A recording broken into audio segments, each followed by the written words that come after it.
샬롬, 반갑습니다. 오늘 말씀을 통해서 주님이 주시는 큰 기쁨과 또 평강이 여러분 가운데 충만하기를 바랍니다.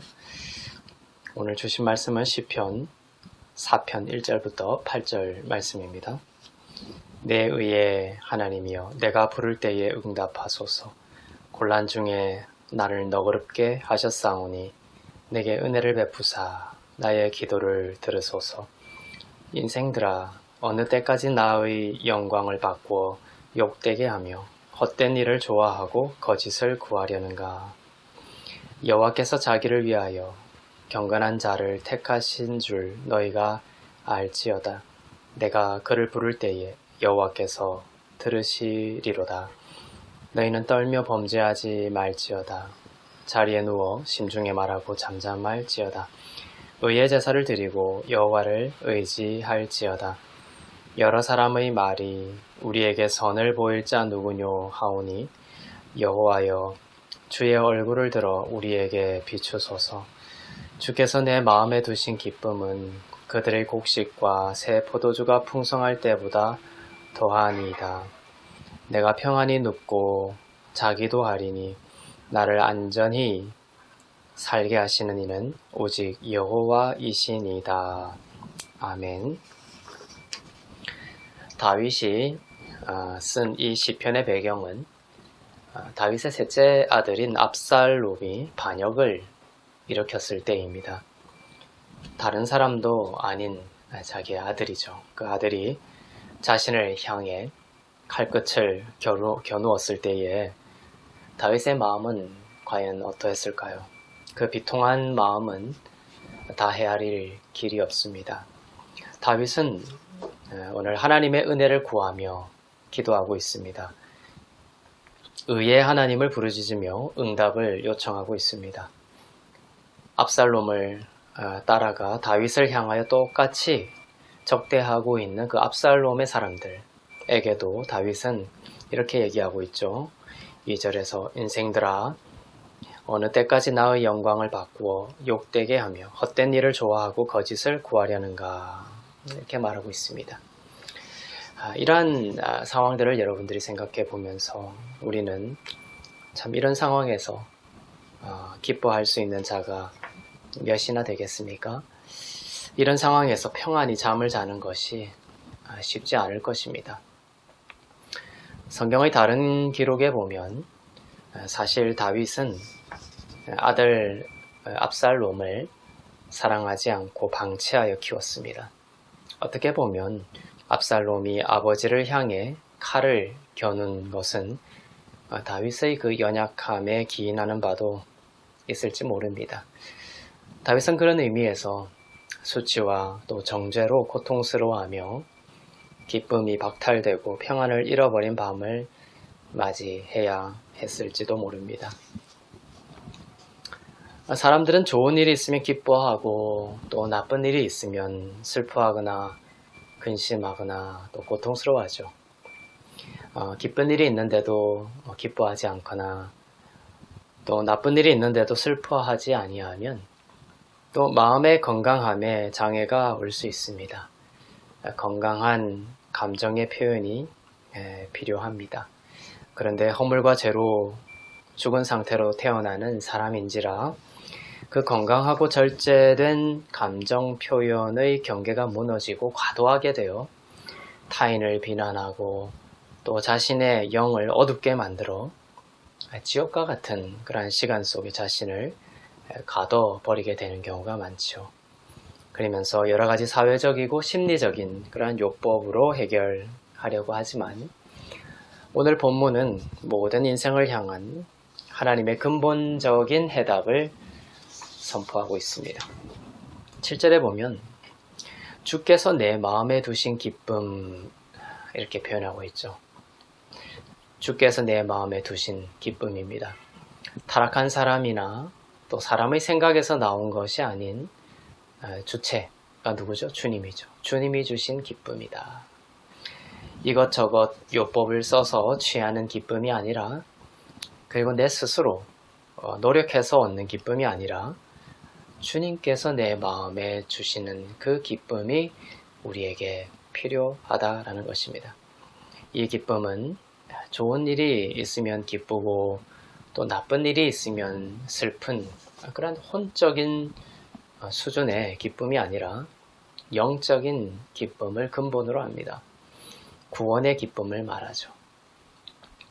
이제 그리스도의 십자가를 통해서 하나님께서 그리스도 안에 있는 나에 대해서 진노하지 않으시고 축복의 길로 인도하신다라는 주님께서 주시는 그 평안을 근본으로 합니다. 저의 경우에도 어떤 날은 마음이 지옥 같을 때가 있습니다. 눈물이 나는 마음의 통증 가운데 있을 때도 있습니다. 그런데 그때 또 설교를 해야 하고 또 말씀을 전해야 하는 경우가 종종 있죠. 이런 상태에서 내가 말씀을 전하는 것이 덕이 되고 은혜가 흘러갈까 내 자신과 싸웁니다. 아니 어둠의 권세가 나를 끌고 가려고 하죠. 그러나 그럴 때에도 저는 바보처럼 십자가를 바라보려고 합니다. 내 상황과 감정보다 진리 위에 내 영혼을 세우고자 합니다. 이곳은 이 마음속은 요동치는 폭풍 속이지만 주님이 내 영혼에 두시는 그 변하지 않는 구원의 기쁨과 평안의 진리를 믿으며 기름 부으신 입술을 엽니다. 이러한 유사한 영적인 여정을 여러분들도 아마 같이 살아가지 않을까 이렇게 생각합니다. 우리는 아무리 애쓰고 노력해도 절대로 우리의 힘으로 경건한 자가 될 수 없습니다. 그러한 우리들을 위하여 예수 그리스도께서 영원한 희생 제사로 드려지심으로 믿는 자들이 죄를 사함받고 또 의롭게 됨을 얻고 또한 거룩함을 입게 되었죠. 주님께서 우리를 흠이 없는 자로 만드셨습니다. 이 놀라운 구원의 기쁨이 우리의 영을 채우고 또 깨울 때에 우리는 인생에서 일어나는 여러 가지 기쁨과 슬픔의 문제에 대해서 휘둘리지 않으며 잠잠히 하늘의 기쁨으로 왕노릇하는 삶을 살 수 있게 되는 것입니다. 우리가 주님을 주목하기 시작할 때 우리에게 주신 새로운 그리스도의 본성이 어둠 속의 빛처럼 우리 가운데 나타나게 되는 것이죠. 의인은 없나니 하나도 없다라고 하셨습니다. 그런데 오늘 다윗은 하나님께서 경건한 자를 택하시고 그의 기도에 응답하신다 이렇게 말을 하고 있죠. 그런 마음으로 기도하고 있습니다. 이 언약적으로 볼 때 의인은 그리스도 안에 있는 자를 말합니다. 경건한 자는 예수 그리스도 안에 있는 자를 말합니다.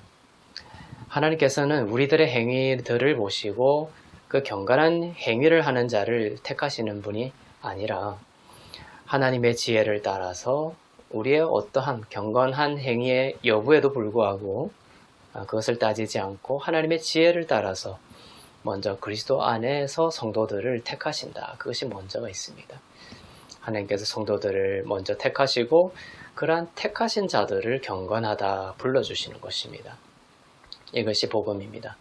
이 놀라운 은혜와 그 은혜를 통한 그리스도 안에서의 그 참 나를 알게 될 때에 우리 안에 비로소 우리의 힘으로 그 경건함을 자아내는 것이 아니라 비로소 그때 우리 안에서 참된 경건함이 흘러나오게 되는 것이죠. 오늘 본문에 보면 의의 제사가 나옵니다. 의의 제사. 예수 그리스도께서 죽으시고 부활하셔서 믿는 우리들을 의롭다 하신 희생 제사를 말합니다. 우리가 기뻐하고 평안할 수 있는 것은 우리의 어떤 환경 때문도 아니고 우리의 어떤 상태 때문도 아닙니다. 예수 그리스도께서 십자가로 이루신 언약의 성취 때문입니다. 객관적인 진리죠. 이 진리를 잠잠히 바라보면서 우리의 영 가운데 주님이 주시는 기쁨과 평안이 흐르길 축복합니다. 주님이 두신 기쁨과 주님이 주시는 평안으로 인해 저와 여러분의 삶 가운데 곡식과 포도주가 있고 안식의 잠을 자고 또 보호받고 생명이 넘치는 삶으로 하나님께서 친히 인도하시기를 주님의 이름으로 축원합니다. 기도하겠습니다.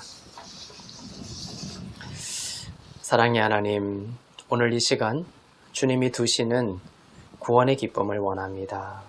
십자가의 공로로 우리에게 주시는 참 평안을 원합니다. 사방으로 우겨쌈을 당해도 또 답답하거나 사방으로 우겨쌈을 당해도 답답하거나 괴로워하지 않을 수 있는 것은 우리가 그리스도의 이름을 소유한 자이고 그리스도께 속한 자가 되었고 하나님께서 나의 아버지가 되시기 때문입니다. 영원한 희생제사가 되셔서 십자가로 이루신 구원의 기쁨과 하늘의 평강으로 오늘 우리를 붙들어 주시고 새롭게 하여 주시옵소서. 감사드리며 부활이요 생명이신 우리 주 예수 그리스도의 이름으로 기도하옵나이다. 아멘.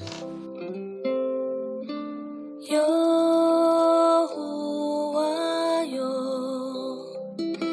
지금 나에게 오셔서 크신 은혜로 나의 기도를 들어주소서. 내 삶이 힘들지라도 세상에 나가지 않고 주님을 신뢰하게 하소서.